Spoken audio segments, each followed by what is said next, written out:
el paso de A a A no es a través de simple B, lo cual determinaría la circularidad, sino a través de un tercer término.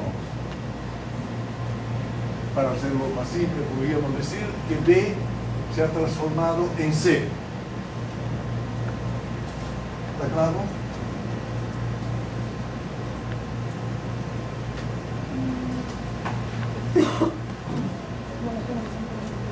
¿Todo está claro? ¿Sí? ¿Sí? No, realmente no está claro. ¿Cuál fue el ejemplo que se estaba dando para explicar que de A llego a B y también puedo llegar a A? ¿No? O de A puedo llegar a B. El ejemplo más simple. Supongamos que observamos lo que Platón llamaba los bípedes implumes, que son los hombres. Que son los hombres. Observamos a Pedro. Ahora, lo que voy a decir supone la condición especial del observador, que tenga más vida que Pedro, Pablo, etc. Me doy cuenta que Pedro se muere, Pablo también, Enrique también. Espero no utilizar nombres de ninguno de los presentes. Osvaldo también, Carlos Magno también, Julio César también, Napoleón también. De estas observaciones, me perdonará lo tosco que es el ejemplo, pero para entenderlo. De esto, yo saco la conclusión que los hombres son mortales. ¿Ah? Pero son mortales. ¿Por qué? Porque el destino impuesto ha determinado que se mueran, porque tiene diabetes, porque tiene una mujer fastidiosa como tenía Sócrates, de manera que se suicidaron. Esta es, ¿está claro? Esta es la indeterminación de la conclusión a la que llego. ¿Son mortales porque? Exactamente. Y si me permite un segundo de pantallerismo, es la distinción griega entre decir el oti, lo que es, y explicar el dioti, por qué es lo que es. Entonces, si yo digo, todos los hombres son mortales, estoy diciendo una verdad, pero fundamentalmente es una conclusión generalizada que deja abierta muchas explicaciones. Tengo que estudiar la fisiología humana, tengo que estudiar la composición del organismo para encontrar aquella causa determinada que me permita partir una deducción. ¿Está mejor?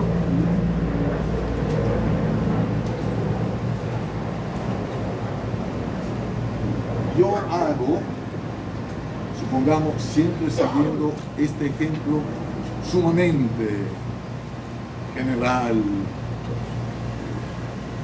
barato, digamos, ¿no? Si yo hago una consideración intelectual de la conclusión a la que he llegado, los hombres son mortales, y empiezo a preguntarme ¿por qué los hombres son mortales? Entonces yo analizo y descarto, por ejemplo, una hipótesis. Son mortales porque el destino, la metempsicosis es. y llego a la conclusión que los hombres son mortales porque todo lo que es generado es mortal. Doy un paso adelante.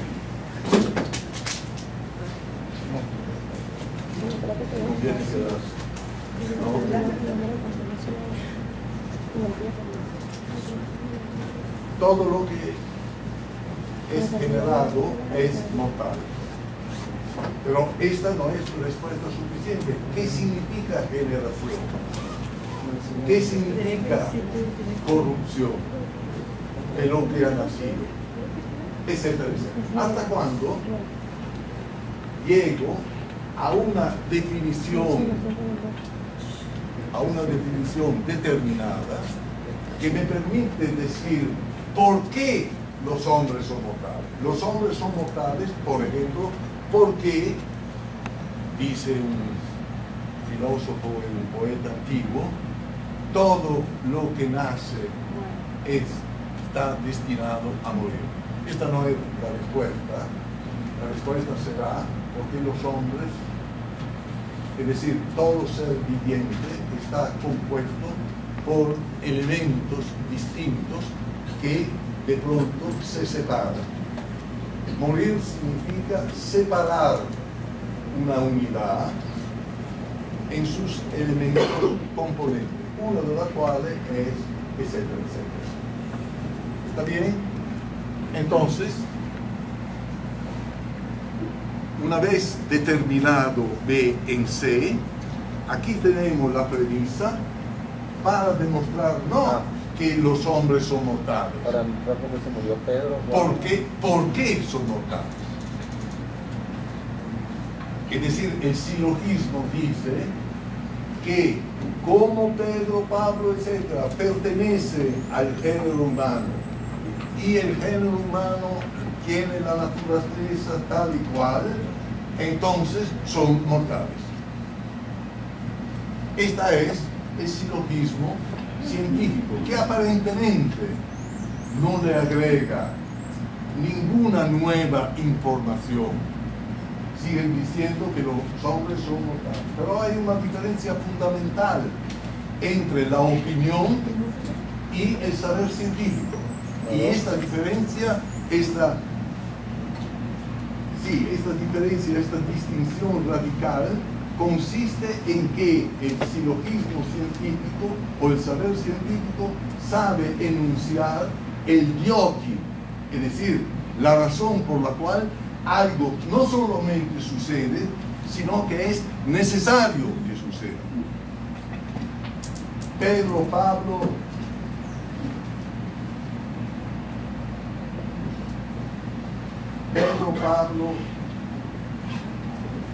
se mueven, no de carambola.